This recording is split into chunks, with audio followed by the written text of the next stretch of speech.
So I want to show you the new Char-Broil edge grill that I got. I got it about a month ago, but I'm just now getting to use it for the first time. The main reason for that was I needed to install a 20 amp outlet out here. So a 20 amp looks like this. It needs to be GFCI protected, which means that it's protected against any sort of ground fault. If it was to short, it would trip this breaker, and then you can reset it here. You can see it's 20 amp. You can tell by the T-shaped kind of receptacle there, and this is connected to its own circuit down in the basement. I installed this myself, but if you're not comfortable with electrical, you should definitely get a professional to do this. Assembling this thing took like probably less than an hour. You can scan this little QR code, and it has like a little app that you can do like kind of like a little 3D assembly, which is kind of neat. Like you can zoom in on pieces and kind of look at the parts a little closer and kind of see exactly where things need to go. I did have one problem with the Char-Broil grill, which the customer service fixed for me. I ordered it off the website, and this wheel, actually the weld, actually came loose and ripped right off of the bottom cart here. They sent me a whole bottom piece here with a new wheel, and then I just replaced the part underneath, and it was pretty easy. They shipped it within a day or two since I ordered it recently, and it came very quick. Actually, the grill came pretty quick too. The grill I ordered, it was on a Monday and it came on a Thursday, so it came very quick. Inside, there isn't much to look at. There's no propane tank, so you get a little rack for like storage. This doesn't open up on this side, but on the side here you get a pretty thick door with like places to hang utensils. It came with this little utensil which I already melted, but it's pretty nice and roomy in there without the propane tank. There's not a whole lot going on as far as components to this thing. Everything kind of basically stacks above this. There is a little electrical box that appears right here, and then a drip tray right there. But inside, there's nothing really going on to it, which is pretty impressive. I'm sure people can mod this thing and do like kind of like built-in things. So I'm about to power this on for the first time. I have a little power indicator and it says on. It's pretty cool. When you turn it, oh, you gotta hit the button first, and then you turn it to the desired temperature. So I'm making burgers, so I'm gonna do 375, like so. Looks like it sets.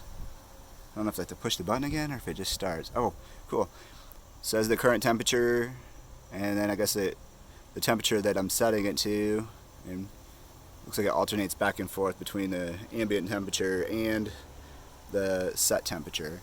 So we'll check back here in a little bit when it actually gets up to the temperature, and we'll start cooking some burgers. So this is kind of neat. From where I'm working, I can easily see the temperature of the grill, what it's set to and what its current temperature. Currently it's 90 and it's heading towards 375. Pretty cool. So the grill heated up pretty quick from 75 to 375 in about 12 minutes, which is pretty fast.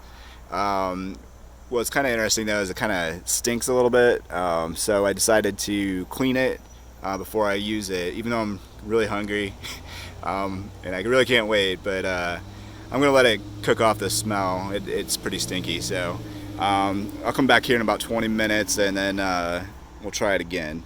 So I've cleaned it and I've seasoned it, and it has cooled down to temperature. Apparently when you clean it, it gets up to about 750 degrees, so that's kind of neat to see it get up to that high of a temperature. But it's now cooled down.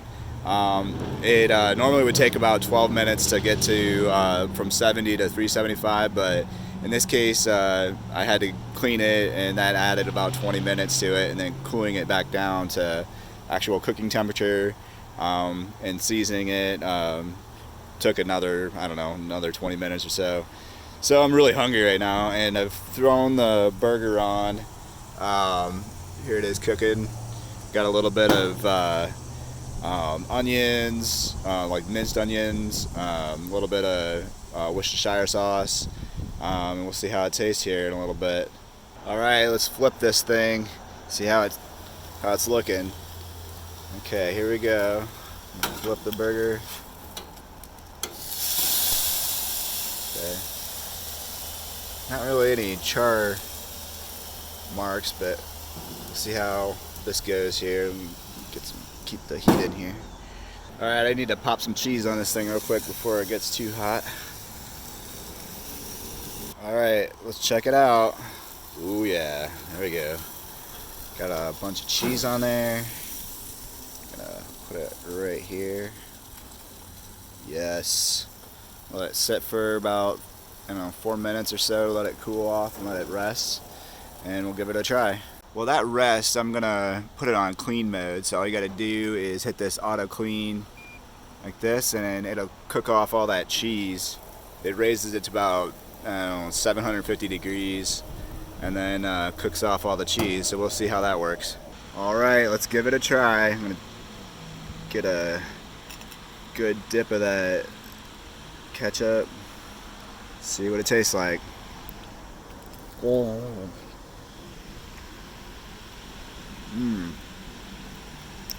That's good. It's nice. Crunch. Yeah, it's very good. I'm gonna take another bite. Oh.